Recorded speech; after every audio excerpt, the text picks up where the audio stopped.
तो hello friends, कैसे हैं आप लोग। तो जैसा कि आपको पता है कि हम लोग operating system subject cover up कर रहे हैं, जिसमें हम लोगों ने यूनिट वाइज सीरीज को स्टार्ट किया है और अभी तक हम लोगों ने 3 चैप्टर यानी 3 यूनिट्स को बहुत अच्छी तरीके से अपलोड किया हुआ है। अगर आपने उन वीडियोस को नहीं देखा है तो जरूर देख लीजिएगा। प्लेलिस्ट का लिंक आपको नीचे डिस्क्रिप्शन बॉक्स में मिल जाएगा, आप वहां से उसे चेकआउट कर सकते हैं। ठीक है, आज हमारा यूनिट नंबर 4 डिस्कस होने वाला है और काफी कम समय में आपको बेहतर से बेहतर चीजें प्रोवाइड करने की कोशिश की जा रही है, जिससे कि आपका नॉलेज भी बिल्डअप हो जाए, आप एग्जामिनेशन के लिए प्रिपेयर भी हो जाए। अगर आपके एग्जामिनेशन के लिए 0% भी तैयारी नहीं हुई है तो आप इन सीरीज को देख के अपने एग्जामिनेशन के लिए चीजें तैयार कर सकते हैं। ठीक है, तो आइए स्टार्ट करते हैं। यूनिट नंबर 4 का पूरा सिलेबस आपके इंटरफेस पर नजर आ रहा है। पहला टॉपिक हमारा है इनपुट आउटपुट सिस्टम। नाम से आपको पता लग रहा होगा, इनपुट सिस्टम आपको पता है, जैसे आपका माउस हो गया, कीबोर्ड हो गया, ये सारे आपके इनपुट के अंदर आते हैं और भी अलग अलग डिवाइसेस होती हैं। तो ये आपका जो होता है सिस्टम, वो मैनेज करता है कम्युनिकेशन को between the computer hardware and the peripheral devices. अगर हम इनपुट डिवाइसेस की बात करें तो कीबोर्ड, माउस, स्कैनर, माइक्रोफोन, ये सारे इनपुट डिवाइसेस हैं।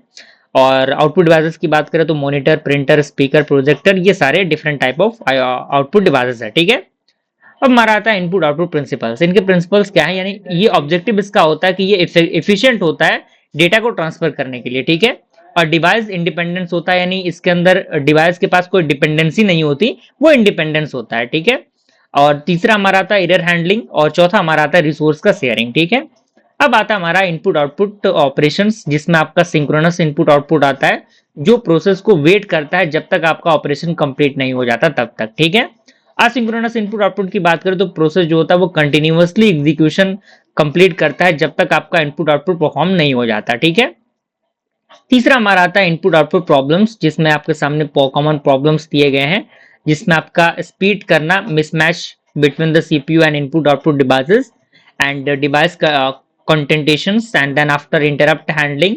उसके बाद आपका बफर ओवरफ्लो हो गया, डेटा इनकंसिस्टेंसी हो गया, ये सारे कॉमन प्रॉब्लम्स होते हैं जो कि इनपुट आउटपुट प्रॉब्लम्स के अंदर आते हैं। अगर हम इसका सॉल्यूशन की बात करें कि आखिर कैसे हम उसको फाइंड आउट करेंगे, तो वो हमारा बफरिंग हो गया, कैचिंग हो गया, उसके साथ साथ स्पूलिंग हो गया, इंटरप्ट होंगे, ये आपके अलग अलग क्या है सॉल्यूशन के स्ट्रेटजीज हैं। अगला अगर हम बात करें एप्लीकेशंस की इनपुट आउटपुट इंटरफेस की, तो एप्लीकेशन दिया गया, कह रहा है कि provide a standard interface between application program and hardware device. यानी ये क्या करता है कि स्टैंडर्ड इंटरफेस को प्रोवाइड करता है। किनके बीच में इंटरफेस को प्रोवाइड करता है भाई, तो जो आपके एप्लीकेशन प्रोग्राम होते हैं और जो हार्डवेयर डिवाइसेस होते हैं उनके बीच में। अगर हम कॉमन फंक्शन की बात करें जो कि इसके अंदर यूज होते हैं, तो ओपन होता है for open the file, read for read and right, उसके बाद आपका क्लोज। अगर हम बेनिफिट की बात करें तो ये आपका डिवाइस इंडिपेंडेंस होता है, यूनिफॉर्म प्रोग्रामिंग इंटरफेस होता है इसका, और ये इजियर एप्लीकेशन डेवलपमेंट के लिए काम आता है। अगर हम डिवाइस ड्राइवर्स की बात करें तो ये इसका डेफिनेशन दिया गया है, कह रहा है कि device driver is software that acts as a translator between operating system and hardware devices. यानी ये जो आपका डिवाइस ड्राइवर होता है एक प्रकार का सॉफ्टवेयर होता है जो एक ट्रांसलेटर की तरह काम करता है। किनके बीच में ट्रांसलेटर की तरह काम करता है, ऑपरेटिंग सिस्टम और हार्डवेयर डिवाइस। यानी ट्रांसलेटर क्या करता है, एक चीज को दूसरे लैंग्वेज में कन्वर्ट करके देता है ना, तो इसी तरीके से ये ऑपरेटिंग सिस्टम में और हार्डवेयर के बीच में ट्रांसलेशन का काम करता है। ठीक है, ट्रांसलेटर का काम करता है। फंक्शन की बात करें तो ये डिवाइस इनिशियलाइजेशन होता है, डेटा ट्रांसफर यहाँ पे हो पाता है, error reporting and interrupt handling. Example जैसे कि आपका प्रिंटर ड्राइवर हो गया, ग्राफिक्स ड्राइवर हो गया, ऑडियो ड्राइवर हो गया, नेटवर्क ड्राइवर हो गया। अगला हमारा आता है इनपुट आउटपुट चैनल्स। दिए गए हैं यहाँ पे डेफिनेशन आपके सामने मेंशन किया गया, कह रहा है कि N input output channel is the dedicated processor that manage input output operation independently of CPU. यानी जो आपका इनपुट आउटपुट चैनल होता है एक प्रकार का डेडिकेटेड प्रोसेसर होता है जो मैनेज करता है इनपुट आउटपुट ऑपरेशन को इंडिपेंडेंटली सीपीयू के अकॉर्डिंग। ठीक है, एडवांटेज दिया गया कि ये रिड्यूस करता है सीपीयू के वर्कलोड को, ये फास्टर होता है इनपुट आउटपुट प्रोसेसिंग के, ये इंप्रूव्ड इफिशिएंसी होता है। ठीक है, अगला हमारा आता है इनपुट आउटपुट कंकरेंट प्रोसेसिंग। तो डेफिनेशन इसका दिया हुआ है कि सीपीयू और इनपुट आउटपुट डिवाइस जो होंगे वो ऑपरेट होंगे साइमल्टेनियसली। एग्जांपल जैसे कि आपका जब आपका सीपीयू एग्जीक्यूट करता है प्रोसेस P1 को, तो डिस्क जो होता है वो परफॉर्म करेगा इनपुट आउटपुट को फॉर द प्रोसेस 2 के लिए। ठीक है, इसका बेनिफिट होता है क्या कि ये इंक्रीज करता है थॉटपुट को, बेटर सीपीयू यूटिलाइजेशन यहाँ पे हो पाता है, रिड्यूस करता है वेटिंग टाइम को। क्लियर। अगला हमारा आता है बफरिंग। बफरिंग क्या होता है, तो बफरिंग का डेफिनेशन दिया गया, ये टेम्पररी स्टोरेज एरिया होता है जो यूज होता है during the data transfer. Type की बात करें तो सिंगल बफरिंग, जो कि एक बफर यहाँ पे यूज होते हैं, डबल बफरिंग जिसमें आपके 2 बफर्स यूज होते हैं अल्टरनेटली, एंड सर्कुलर बफरिंग जहाँ पे मल्टीपल बफर्स जो होते हैं वो अरेंज होते हैं एक सर्कुलर मैनर में। अगर हम ड्यूअल बफरिंग की बात करें तो वर्किंग इसका दिया गया कि बफर ए जो होगा वो फिलिंग होगा और बफर बी जो होगा वो प्रोसेसिंग होगा, ठीक है। देन बफर जो होगा वो एक्सचेंज करेगा रोल को। एडवांटेज ये है कि ये रिड्यूस करता है वेटिंग टाइम को एंड ये इंप्रूव करता है थॉटपुट को और ये सपोर्ट करता है कंकरेंट प्रोसेसिंग के लिए।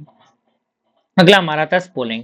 डेफिनेशन दिया गया, spool stand for the simultaneous peripheral operation online, यानी जो भी आपके साइमल्टेनियसली पेरिफेरल जो ऑपरेशंस होते हैं वो ऑनलाइन अप्लाई किए जाते हैं और यहाँ पे जो डेटा होता है वो टेम्पररी स्टोर्ड होता है डिस्क में before the reaching out device. Okay, जैसे एग्जांपल देखिए प्रिंटर क्यू, इसमें आपका यूजर 1 प्रिंट करेगा जॉब को, यूजर 2 प्रिंट करेगा जॉब को, यूजर 3 प्रिंट करेगा जॉब को, तो ये सारी चीजें प्रिंटर ही परफॉर्म करेंगी।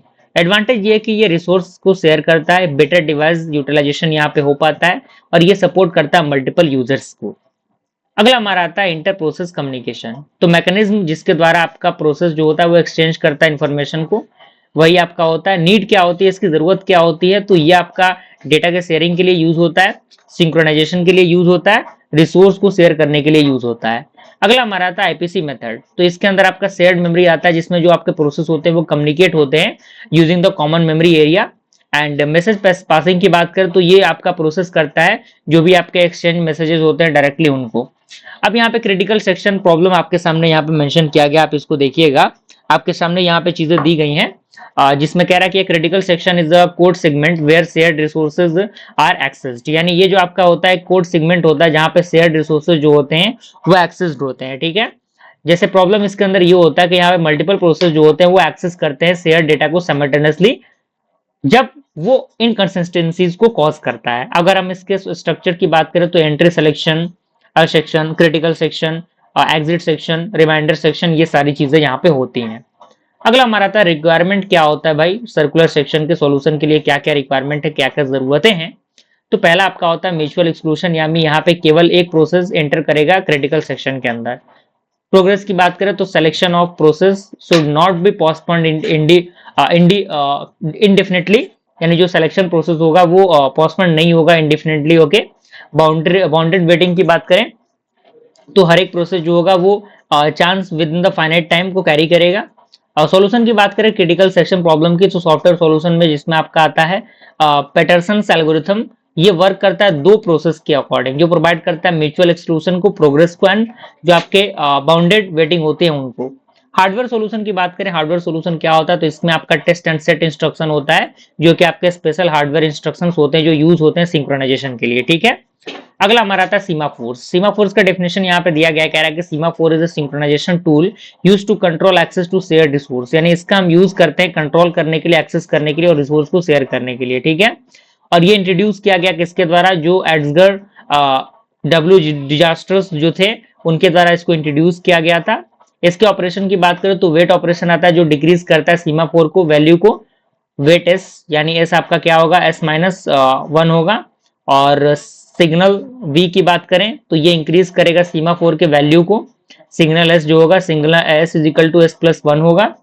उसके साथ साथ टाइप ऑफ सीमाफोर की बात करें तो बाइनरी सीमाफोर होगा जिसमें वैल्यू जो होंगे वो 0 और 1 होंगे जो यूज होंगे for the mutual exclusion. Type की बात करें तो लॉक और अनलॉक होता है। काउंटिंग सीमाफोर की बात करें तो वैल्यू आपका 0 1 2 3 अप टू एन होता है जो यूज होते हैं कब, जब मल्टीपल रिसोर्सेस एग्जिस्ट करती हैं तब, ठीक है। एग्जाम्पल आपके सामने दिया गया, प्रिंटर पूल हो गया, डेटाबेस कनेक्शन हो गए। अगला हमारा आता है difference between the binary and counting semaphore.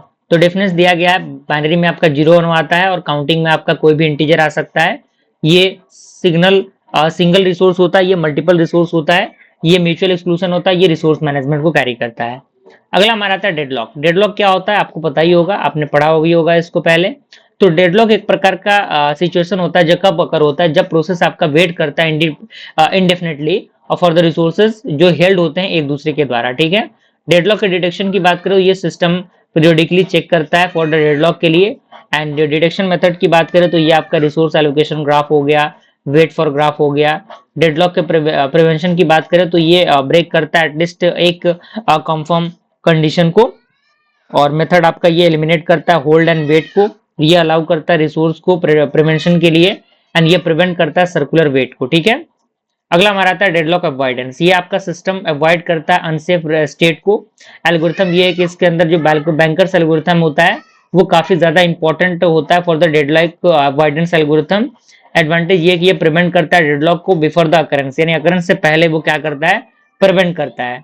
Disadvantage दिया गया कि ये रिक्वायर्स करता है मैक्सिमम रिसोर्स इंफॉर्मेशन को। डेडलॉक रिकवरी आखिर कैसे होगा, तो जब आपका डेडलॉक अकर होगा तो इसके अंदर प्रोसेस टर्मिनेशन होगा जो किल करेगा एक या एक से अधिक प्रोसेस को। रिसोर्स परमिशन होगा जो टेक करेगा रिसोर्स को from the selected processes. And roll back जो होगा जो रिस्टोर करेगा सिस्टम को to previous state, safe state के अकॉर्डिंग। ठीक है, तो इस तरीके से हम लोगों ने यूनिट नंबर 4 को भी कंप्लीट किया। अच्छी तरीके से इनको कंप्लीट करिए। लास्ट यूनिट हमारा यूनिट 5 बच गया, उसको हम लोग अगले लेक्चर के अंदर उसको कवर अप कर लेंगे। मिलते हैं फ्रेंड्स अगले वीडियो में, तब तक के लिए थैंक यू।